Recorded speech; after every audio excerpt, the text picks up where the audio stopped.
오늘 우리가 읽은 본문의 말씀은 여호수아 5장 2절부터 7절까지의 말씀입니다. 앞의 상황을 잠시 살펴보면 이스라엘 백성들이 홍해를 건넜듯이 여호수아가 이끄는 출애굽 가나안 세대가 요단을 건너게 됩니다.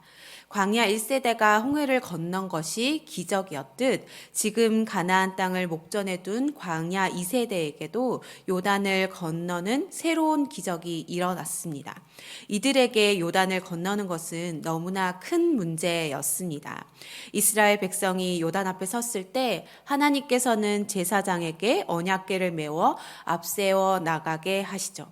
그렇게 행할 때 넘칠 만큼 많았던 요단강의 물이 그쳐서 마른 땅을 건너가듯 건너가게 되었습니다.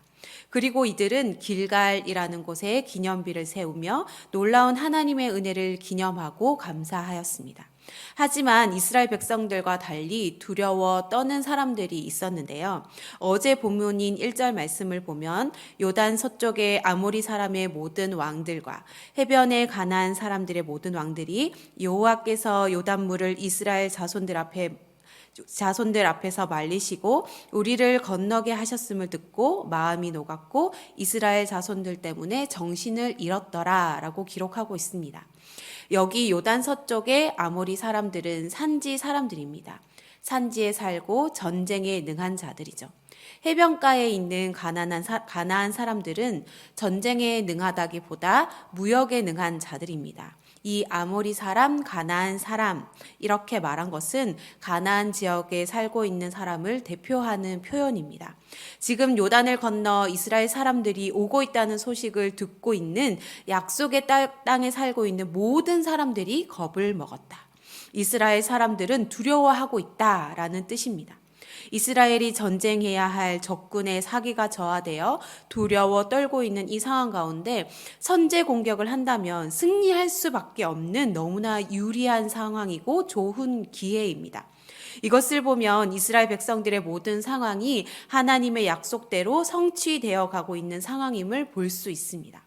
이스라엘은 모든 것이 순적하게 이루어져 가고 있는 상황이고 두려워 떨고 있는 적들을 치라는 하나님의 말씀을 기다리고 있습니다.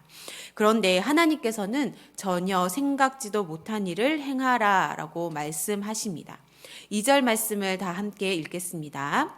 그때에 여호와께서 여호수아에게 이르시되 너는 부싯돌로 칼을 만들어 이스라엘 자손들에게 다시 할례를 행하라 하시매. 지금 대적들이 겁을 먹어서 전의를 상실한 상황입니다. 대적들이 겁을 먹어서 전의를 상실했다면 이제 하나님께서 기적으로 요단을 건너게 하신 김에 가나안 정복까지 쭉 밀고 나가면 엄청난 결과를 얻을 수 있는 상황입니다. 그런데 그때에 우리가 선줄로 생각한 그때에 이제 드디어 하나님께서 우리의 인생 가운데 우리의 삶 가운데 멋지게 역사하시나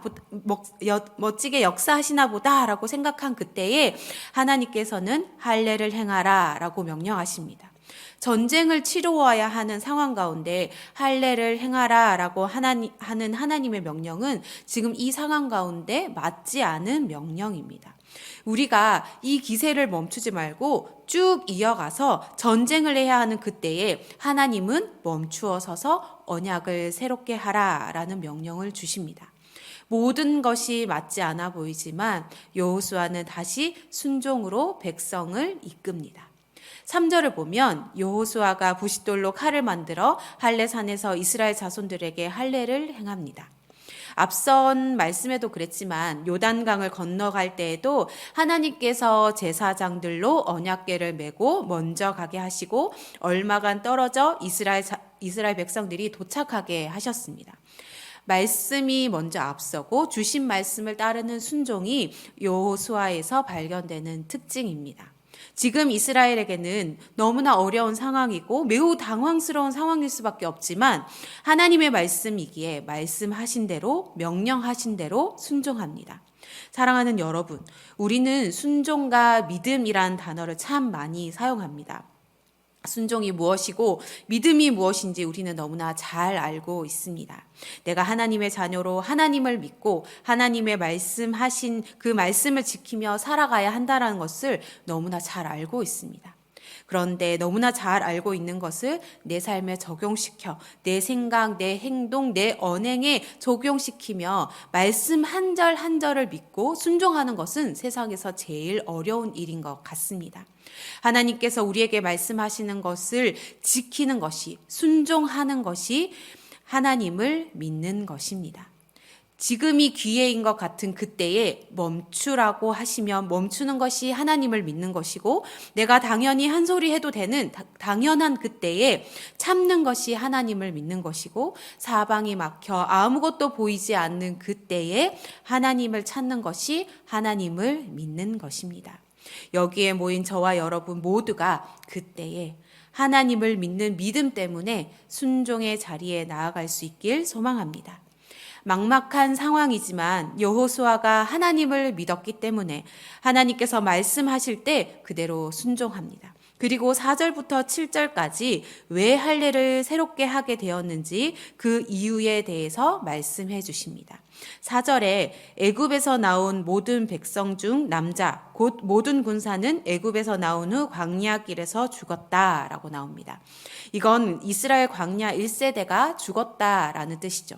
과거 이스라엘이 애굽의 노예 생활을 하던 시절 이들을 출애굽시키기 위해 하나님은 이들을 준비시키셨습니다. 하나님께서 할례를 행하도록 하시고 그들로 유월절에 참여하도록 하셨습니다. 그리고 나서 그들이 홍해를 건넌 뒤 이제 가나안 땅을 정탐하러 갔다가 12지파의 대표 중 여호수아와 갈렙을 제외한 모든 사람들이 하나님의 말씀보다 눈에 보이는 현실을 보고 무너지게 되죠. 그리고 하나님을 저주합니다. 우리로 이 땅에서 죽게 하는가? 라고 할 때 하나님께서 그들로 하여금 어떻게 하셨습니까? 가나안 땅을 정탐하던 40일 동안만큼 40년 동안 그들로 광야를 헤매게 하시고 광야의 1세대가 모두 다 죽게 되어 약속의 땅에 들어가지 못하게 하셨습니다. 이들도 약속의 땅을 보장받은 자들이지만 하나님을 믿지 않고 불순종할 때 그들에게 남은 건 죽음뿐이었습니다. 그리고 보면 지금 새롭게 할례를 시행하는 사람들은 광야에서 태어난 광야 2세대, 40세 미만의 젊은 세대들입니다. 광야에서 태어난 40세 미만의 젊은이들을 하나님께서는 다시 준비시키십니다. 하나님이 허락하신 약속의 땅에 들어가기 전 다시 할례를 명하고 계십니다. 하나님께서 지금 가나안 땅을 정복하기 전 할례를 하도록 하신 이유가 무엇일까요? 이스라엘의 할례는 옛 언약의 표로서 하나님과 언약 관계에 있는 백성이라는 징표이고 아브라함과 그 자손들에게 명하신 것이었습니다. 출애굽 당시 백성들은 할례를 받은 자들이었지만 40년 동안 방황했던 광야길에서는 할례를 시행할 수 없었습니다. 따라서 이제 요단강을 건너고 가나안 땅에 처음으로 진을 친 시점에서는 전투 준비를 해야 하는 것이 아니라 하나님과 자신들의 관계를 재정립하는 일이 시급하였던 것입니다. 하나님을 섬기는 자들에게는 무슨 큰 일을 이루는 것보다 더 중요한 것이 하나님과의 관계성이며 이를 위해 요구되는 명령에 순종하는 것이 매우 중요합니다. 전쟁을 앞두고 할례를 행한다라는 것은 상식적으로 무모한 일입니다. 전투는커녕 일정 기간의 일상생활도 어렵기 때문입니다. 이러한 사실을 알고도 할례를 시행한 것은 가나안 땅을 차지하는 일은 여호와 하나님 손에 달려 있습니다. 우리는 그저 하나님의 명령에 순종해야 할 자들입니다. 라는 것을 나타낸 것입니다. 또한 할례는 하나님의 백성으로 확실한 증표를 몸에 간직하게 만드는 행위입니다. 몸에 증표를 둔다라는 것은 하나님의 백성임을 기억하며 살라라는 의미이죠. 나는 하나님의 백성이고 나는 하나님의 소유이고 내게 있는 모든 것이 하나님의 것입니다. 라고 고백하며 살라는 것입니다.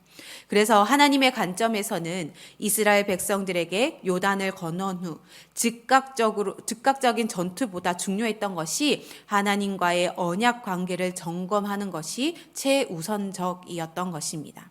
이스라엘 백성이 애굽의 노예살이와 광야에서의 불순종의 삶의 수치를 제거하고 하나님의 언약에 신실하게 순종함으로 하나님의 백성이라는 정체성을 가지길 원하셨습니다.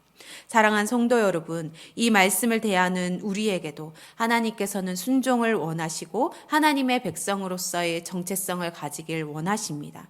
우리는 육체의 할례가 아니라 마음의 할례를 받은 자들입니다. 마음의 할례는 회개이고 복음을 믿는 것이죠. 그래서 하나님께서는 나의 하나님이시고 나는 하나님의 백성임을 고백하는 것입니다. 하나님께서 죄의 종이었던 우리를 마귀에게 사로잡히고 죽음의 권세, 흑암의 권세 아래 있던 우리를 건져내시어 하나님의 자녀, 의의 종으로 세우셨습니다. 우리의 수치를 완전히 벗어버리게 하셨습니다. 그 일을 이룬 곳이 바로 십자가입니다. 사랑하는 성도 여러분, 하나님의 자녀인 저와 여러분은 이 십자가에서 멀어지지 않길 바랍니다. 말씀 앞에 늘 회개함으로 나아가 하나님의 은혜의 그늘에 늘 거하시길 바랍니다. 또한 날마다 하나님의 말씀 앞에 순종함으로 나아갑시다. 우리의 인생은 하나님의 손에 달려있고 하나님의 명령에 순종해야 할 자들입니다. 또한 우리 자신이 하나님의 도우심과 은혜 없이는 승리할 수 없는 존재들입니다. 날마다 대장 되신 그리스도를 따라 우리에게 주어진 선한 싸움을 싸워야 합니다. 하지만 이 싸움을 염려할 필요는 없습니다. 이미 승리가 보장되어진 싸움이기 때문입니다. 우리가 해야 할 것은 하나님을 믿고 순종하는 것입니다. 오늘 하루도 우리가 어떠한 상황 가운데 처할지라도 오직 하나님만 바라보고 순종하며 나아가는 저와 여러분 되시길 소망합니다. 함께 기도하시겠습니다.